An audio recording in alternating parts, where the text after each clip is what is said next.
सर्वेश भैया 10,000 राजा एक साथ धनुष को पकड़ते हैं। अब ध्यान दीजिएगा, 10,000 राजा धनुष को पकड़ते हैं तो धनुष की भी विशेषता थी। जब आप अभिमान से जाएंगे तो जिसके अंदर बल रहता है वो आपको कुछ कहता नहीं। अजमा लीजिए जितना अजमाना। और जैसे जैसे लोगों ने धनुष को पकड़ना चाहा, धनुष का भी विस्तार होता गया और कोई उठा नहीं सका। कैसे? जैसे एक सतत स्त्री के सामने कोई पुरुष बन ठन के जाए, है? चाहे जितना सुंदर मुकुट लगा ले, चाहे सुंदर कपड़ा पहन ले, लेकिन उसका प्रेम अगर केवल अपने पति में है तो उस पुरुष को महाराज वो स्त्री कुछ समझती है, तिल बराबर भी नहीं समझती, ना उसके सुंदरता पे ना उसके वैभव पे। उसी प्रकार से धनुष भी डगमगाया नहीं। डगई न संभो सरासन कैसे कामी वचन सती मनु कैसे। डगई न संभो सरासन कैसे कामी वचन सती मनु कैसे। एक ही बारा लगे उठावन तरई नटारा। वो साहस एक ही बारा लगे उठावन तरई नटारा। जनक जी सोचने लगे कि महाराज 10,000 राजा भी इस धनुष पर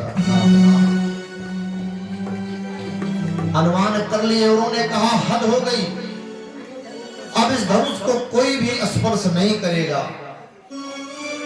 10,000 राजा मिलकर के इस धनुष को उठा रहे हैं। अगर ये धनुष मान लो किंचित उठ भी गया तो मेरी कन्या का विवाह किसके साथ होगा?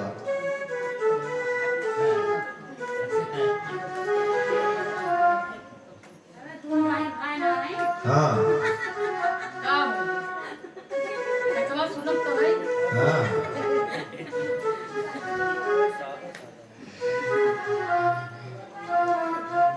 जनक जी ने कहा कि अगर मैं जानता कि ये पृथ्वी वीरों से खाली है तो मैं इतना दृढ़ संकल्प नहीं लेता। और मेरी कन्या लग रहा है कि कुंवारी ही रह जाएगी। और 10,000 राजा अगर इस धनुष को उठा लेते तो मेरी कन्या का विवाह किससे होता? कभी कभी एक को हराने में महाराज महागठबंधन बनाते हैं। एक को हराने में गठबंधन नहीं, महागठबंधन, जिसमें कभी मित्रता नहीं होती, कभी आपस में बैठ करके चाय भी नहीं पीते हैं, गले से गले मिला लेते हैं। क्यों? एक को मारने के लिए। 10,000 राजा ने कहा महाराज चिंता न करी, पहले धनुष को उठने तो दीजिए, धनुष उठ जाएगा तो किससे विवाह होगा? 10,000 ने कहा जब धनुष उठ जाएगा तो आपका प्रण भी पूरा हो जाएगा, उसके बाद 10,000 हम आपस में लड़ेंगे, जो सबको मार देगा उसके साथ जानकी का विवाह होगा। जनक जी ने कहा ये देखो मूर्खता, हमने यहाँ केवल वीरता दिखाने के लिए बुलाया है, ना कि किसी को मारने के लिए। अब कुछ लोग विवाह करने जाते हैं महाराज तो वही पटकी पटका हो जाता है। पुलिस विभाग वाकई विवाह कराता है। विवाह करने जाइए तो विवाह में ऐसे लोगों को ले जाइए जो आपके विवाह संस्कार को समझें। वहां जाकर के उधम नहीं बचाना है कि पटाखा वहीं फोड़ेंगे जहां छप्पर रहेगा, तो बेचारा मने भैया उधर दागा ना, बराती है यही दागेंगे। अरे भैया मान जाओ, अरे नहीं भाई बाबा भैया गाना ना बजाओ, फुहड़ गाना ना बजा ना, गाना यही बजेगा, हो गया बाबा। जनक जी ने कहा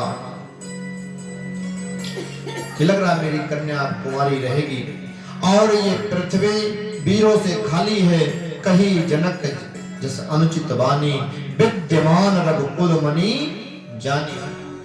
लक्ष्मण जी तमक कर खड़े हो गए, न श्रीमान लगाया, न स्त्री लगाया, न महोदय लगाया, न तात लगाया, क्या कहा? जनक। जहां पर रघुकुल एक भी छत्री, जहां पर श्रोमणी रामचंद्र राघवेंद्र सरकार बैठे हैं, आपको ये अनुचित वाणी शोभा नहीं देती है। जनक जी ने कहा कि हमारा कहने का उद्देश्य किसी को अपमानित करना नहीं। राम जी देखे कि लक्ष्मण जी खड़े हो गए। राम जी ने इशारा किया कि लक्ष्मण तुम क्या कह रहे हो? लक्ष्मण जी ने कहा कि कांचे घट जिमि डारो भोरी, सकहु मेरु मूलक जिमि तोरी। तोरो कैसे मारा? तोरहु छत्रक दंड जिमि। मैं संपूर्ण धनुष को जिस प्रकार से उठाने की क्या बात करते, पूरे ब्रह्मांड को मैं गेंद के समान उठा सकता हूं। और ये धनुष को जिस प्रकार से हाथी किसको, कमल के नलिनी को